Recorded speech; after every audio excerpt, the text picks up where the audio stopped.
Je rentre chez moi parce que je n'ai pas les clés des autres portes. Toutes les portes sont fermées. Je rentre chez moi par défaut. C'est le seul endroit qui reste. Je n'ai pas pris beaucoup de marge.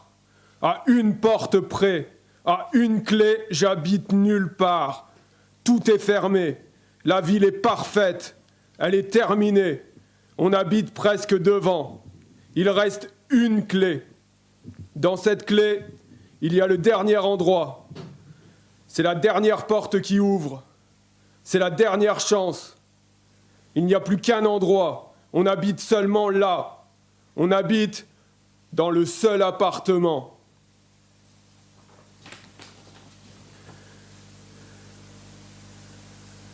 Je roulais doucement. Je rentrais. Je voulais me garer. Je cherchais. J'ai vu une place, mais il y avait un homme allongé sur la place. Un homme allongé sur le ventre. Je me suis demandé s'il était en train de garder la place pour un ami. J'ai klaxonné pour qu'il se relève. J'ai appuyé longtemps. Il n'a pas bougé.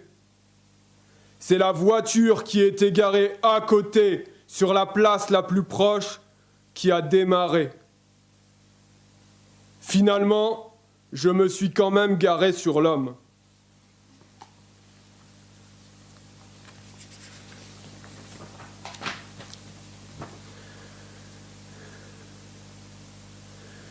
Il s'est pendu. Il s'est pendu dans son entrée. Il a voulu se pendre et ça n'a pas marché. Demain, il va retourner au travail parce qu'il n'est plus accroché.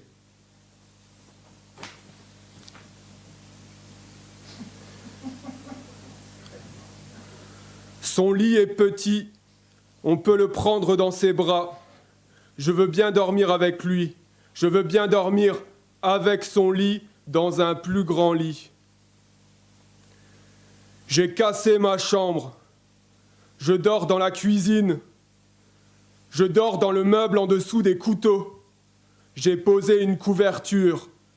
J'ai enterré mon lit au milieu du jardin. J'ai cassé un mur. Le quartier est tombé. Je vais avoir des problèmes à cause de la gravité.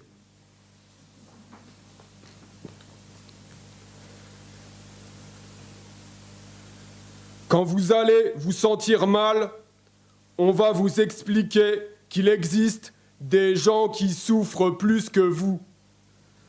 Quand une personne est en train de se noyer, on lui jette une autre personne qui ne sait pas nager.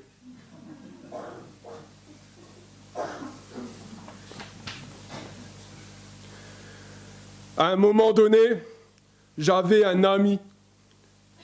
J'ai croisé sa mère dans un magasin de planches à voile. Elle m'a dit qu'il était mort. J'ai cru qu'elle était en train de plaisanter. C'est pour ça que j'ai souri. J'ai souri parce que je croyais qu'elle disait ça pour me faire rire.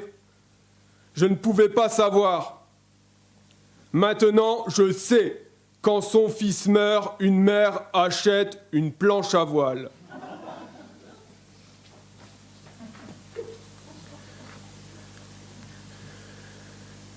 J'ai eu 8 accidents de voiture. C'est bizarre parce qu'en plus, je conduis bien. Je conduis vraiment bien. J'ai vraiment du talent. J'ai du talent au niveau des pédales.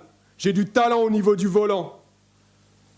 Dans ma rue, il y a eu 8 problèmes. 8 accidents de voiture cette année. C'est marrant que ça tombe sur moi. C'est marrant parce que justement, je suis particulièrement bon dans la conduite. Je suis particulièrement rapide et prudent. J'accélère pour avancer, je ralentis quand il faut freiner. Ça m'étonnerait qu'on puisse faire mieux.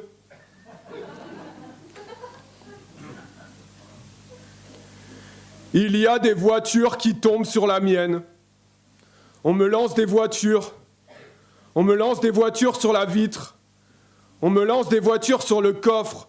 On me lance des murs, on me lance des poteaux, on me lance des ronds-points. Ça tombe comme la pluie en plus dangereux. J'espère que la chance va bientôt revenir.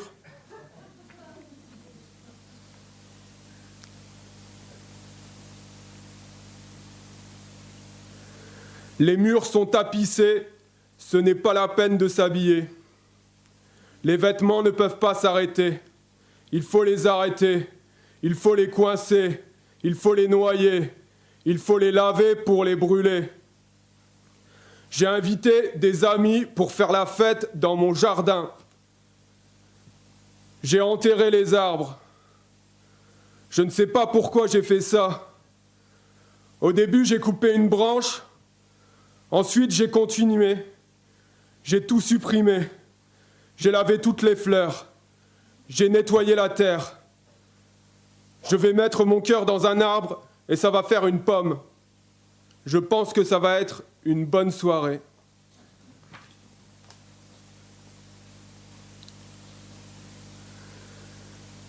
Un jour, je me suis senti fatigué. Je me suis rendu dans un parc où les gens ont l'habitude de se pendre. J'ai installé ma corde dans un arbre et je me suis reculé pour regarder ce que ça donnait. Comme il faisait beau, je suis parti me promener. Je suis retourné vers la corde parce qu'il commençait à faire nuit. J'ai vu un homme à côté de l'arbre. Il ne touchait pas le sol. J'ai tout de suite compris qu'il s'était pendu à ma place. Je ne savais plus ce qu'il fallait faire. Je suis rentré chez moi parce que c'est le seul endroit que je connais. Quand j'ai dit aux gens que j'avais envie de me pendre, les gens m'ont dit « Pourquoi tu ne t'es pas pendu si tu avais envie de te pendre ?» Je ne te crois pas. Je leur ai répondu « Son cou était dans la corde, j'ai essayé de mettre le mien, mais il n'y avait pas la place. »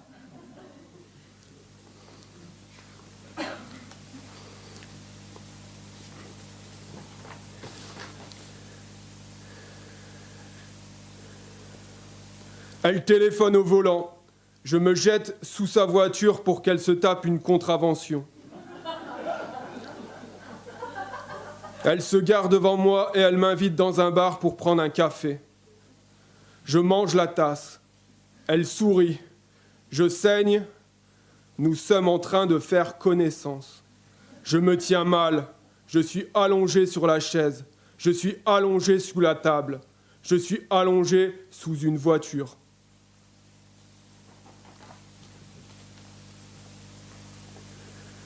Je fais le minimum. Je suis allé dans un parc. Je me suis mis debout. Je ne me suis pas promené. Il y a des gens qui sont venus me dire que la vie était belle. Je leur ai répondu oui.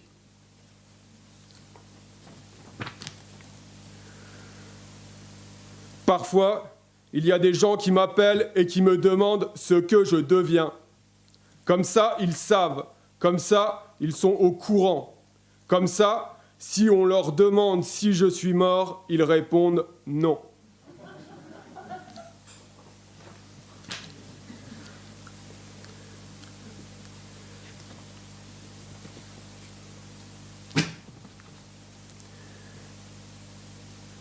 Depuis son accident, son visage est en équilibre.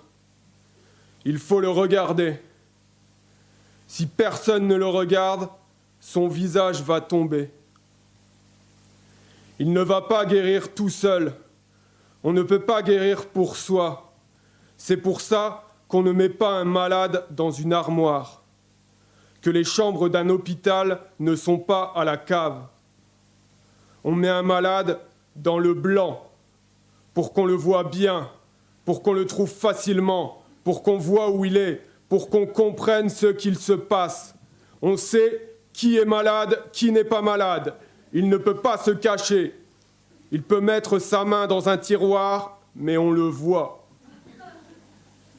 Si on pouvait le mettre au mur comme un poster, il serait dans un lit au mur.